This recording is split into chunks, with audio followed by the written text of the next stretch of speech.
G'day, Ben from Melbourne here, and today we're going to do a long time between drinks actually video since the previous one of Let's Have a Listen. And today we're going to have a listen to the Triffids classic record Born Sandy Devotional.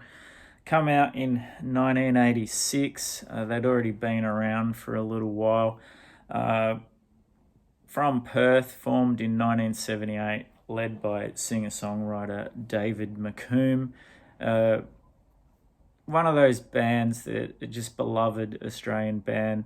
Had a little bit of success over here, were quite popular in the UK and also, strangely enough, Scandinavia. They had probably their best two-known songs, one actually off Born Sandy Devotional, Wide Open Road, and one of their other well-known tracks, Bury Me Deep in Love, off I think it's Black Swan.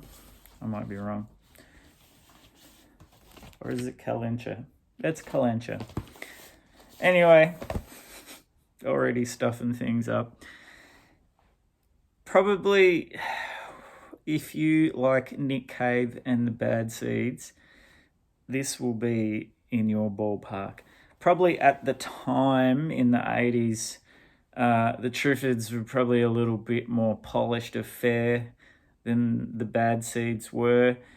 You could argue that Dave McComb was like a much better singer than Nick Cave back then. Like, Nick Cave was not the singer that he is now. And definitely the Triffids were going for a different thing as far as, although they had that epicness and wide open sound, they actually had probably more traditional song structures and melodies than, say, what the Bad Seeds were doing around that time. But definitely in that ballpark.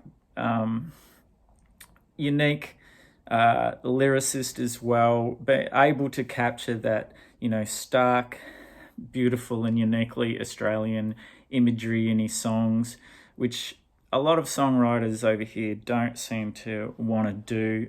They seem to look overseas with the lyrics that they present and the style of lyrics that they sing in. And the images that they present as well, I suppose. But they really capture, I guess, being from Perth so far away, that it's the most remote capital city in the world, apparently. So they get that sort of sense of isolation in their music as well. So I've been a fan of the Triffids since the 90s. I think I discovered them early 90s. So I got quite a few of their records. I'll show a few of the ones I have. So, of course, Raining Pleasure, which is, probably should tell you who's in the band too. So alongside David McComb is his brother, Robert McComb, who, played violin, guitar, percussion, vocals as well. Elsie McDonald, great drummer. Martin Casey, who would go on in the 90s to join Nick Cave and the Bad Seeds. And Jill Burt, who played keyboards and also sang vocals on a number of songs throughout the Triffids' career.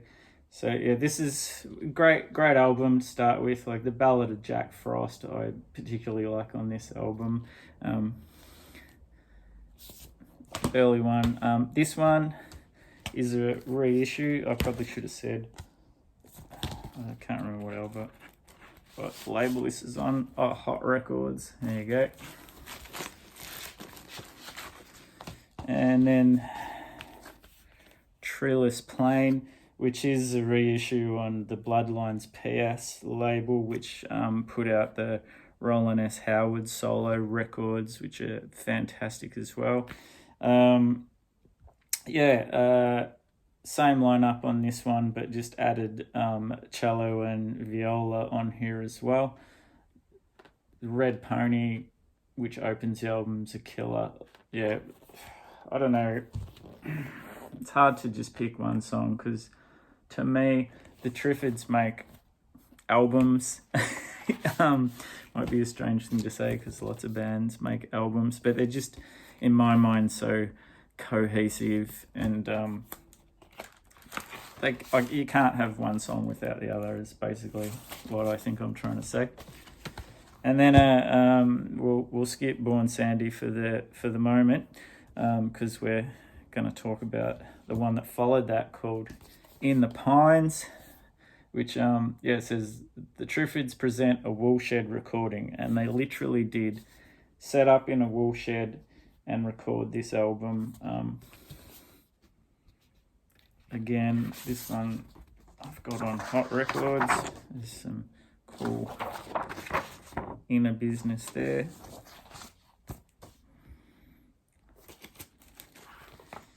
And there's the label.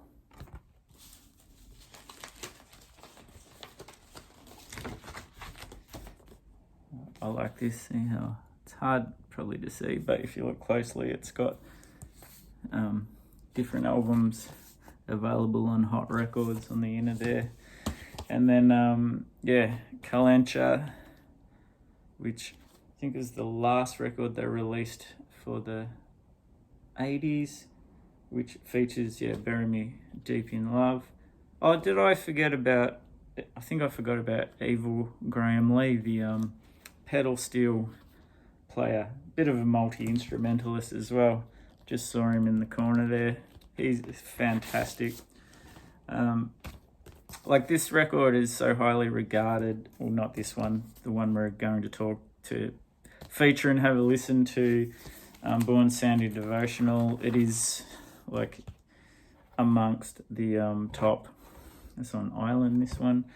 100 Australian records of all time. There was even a SBS, the TV station over here, made a documentary on several different albums, just like that classic album series. And Born Sandy Devotional was featured on that one as well. And and here's Black Swan, which was the final full-length album, I think. I know I'm going to cop flack for not knowing details like that, but there is a Black Swan. Native to Western Australia, I believe. Again on Island. I think this was the last one.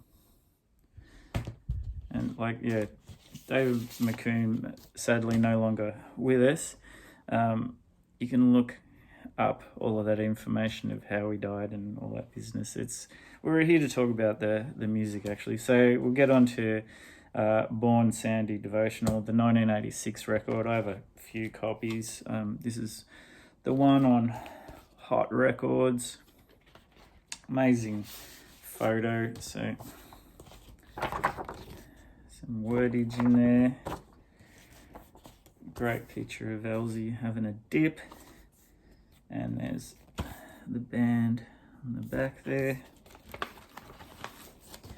And there's the Hot Records. So,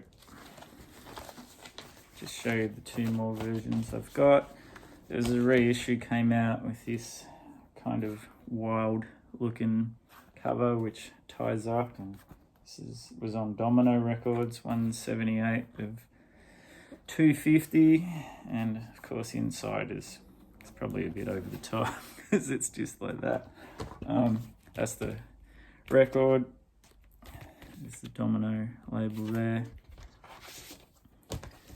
and same inside, but you don't get the lyric sheet with this one. And that's just the Domino label there, nothing too wild.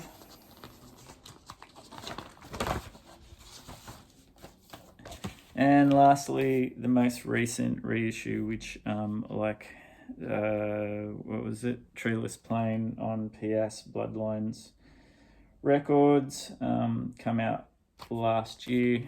It's a nice colour copy, same inner, nice yellow vinyl there. And this one does come with the lyrics there. So aside from probably the highlight of all of their albums, they went to England like many Australian bands do to try and make it over there, and recorded. I think is it with Gil Norton? Let me try and find that information. Am I just make yes? Produced by Gil Norton and the Triffids. Sorry about that. Yeah, it's all songs written and arranged by David McComb and the Triffids. Robert and David also did the string arrangements. Liverpool at Amazon Studios in September 1985. And interesting, it was remastered at Moose Mastering, where my old band Push Button Auto used to get our albums mastered. So the cover photo, this one here, that shows the West Australian township of Mandurah in 1961. Mandurah has, I think, now become a suburb of Perth as it's stretched out. Still not a big town at all. But yeah, so like everyone from, the Easy Beats to AC/DC, The Birthday Party, Midnight Oil, all at some point went to the UK with varying degrees of success. Go-Betweens as well as another one. Most of them crashed and burned.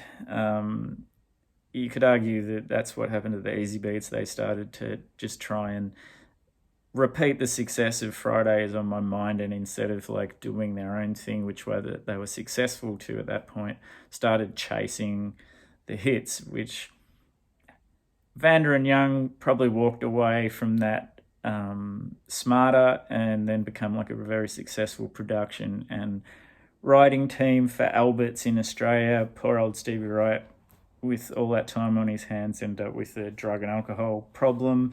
Birthday Party lived in squalor and in squats for probably, a year or two before they really got their shit together, because they were so outside of the scene. Yeah, lots of, Tex Perkins apparently got deported soon as he turned up, because he was too honest and actually said why he was there and didn't have a working visa. But anyway, the Triffids, another in the long line, who actually used that distance and got quite homesick, and it reflects in this beautiful record, which is full of wide open spaces. It's got impressionistic imagery of Australia, just phenomenal performances as well. I love Elsie as a drummer and love what he does. He's very inventive, and one of the things which is having a drummer like that does strike me as unusual, that the opening track, Wide Open Road, actually has a drum machine, which is probably, in retrospect, when you hear the song, the right choice. It works, and it really spoke that they were a true band, that people knew when to take a back seat. And it is funny, like great lyrics, like, well, the drums rolled off in my forehead and the guns went off in my chest. I remember carrying the baby for you, crying in the wilderness. I lost track of my friends, I lost my kin, I cut them off as limbs. I drove out over the flatlands, hunting down you and him. The sky was big and empty, my chest filled to explode. I yelled my insides out at the sun, all the wide open road. It's a wide open road. So, big impressionistic lyrics that, I think you don't have to know exactly what he's on about, but to me, it is that sense of wonder of the wide open spaces in Australia. That's probably the most well-known song on this. Some of my other favourites is Life of Crime. Kind of has a blues edge to it, but when I say blues, it's like, when you think of Nick Cave and the Bad Seeds blues, it's like the idea of blues put through the lens of the Triffids. really, really good song. Stolen Property, I love as well. Yeah, and that's just the first side. Like, we won't go through everything. Sorry, Stolen Properties on the second side. Yeah, what else? Estuary Bed is another great one. Chicken Killer.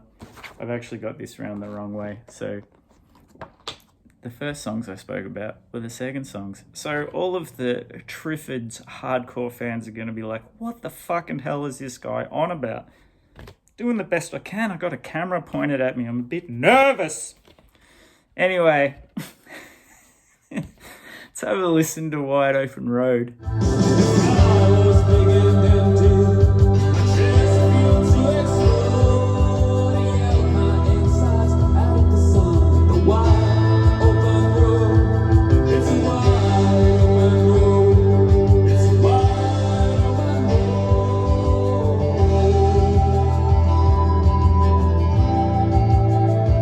Yeah, and let's follow that with Life of Crime, like one of my other favourite songs on this one. Someone was home, and your mother was holding my chest is burning, rising, falling. I'm in this small gosh town, miles from the still talking about. I believe you will lead me to a life of crime. I believe you will lead me to a life of crime. And maybe squeeze in a couple more. Stolen Property, and we'll follow that with Estuary Bed. Maybe that's someone who's you, maybe someone you don't aim to know. Maybe lost possessions, maybe stolen property. You just lie around waiting on a signal from heaven. You never had to heal any deep incisions, darling. You are not moving any mountain. So come on, road, your father's back fence. For the very last time, we'll take a shortcut across his lawn. And lie together on the estuary bed, perfectly still, perfectly warm. So just magnificent stuff, isn't it? I think really worth taking the time to seek this album out. It is, if you like Australian music, this is a must-have to add to your collection.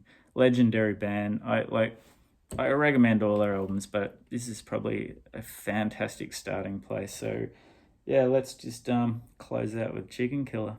I knelt, I aimed, I missed, I ran across the fields where our love began. The years of the home began to melt to sin. 2020 vision, 95% dim. Got my head to the weight of the sun. So really sticking out through my yellow skin. I felt so tall, I felt so thin. Thanks for watching, and we'll see you in the next one.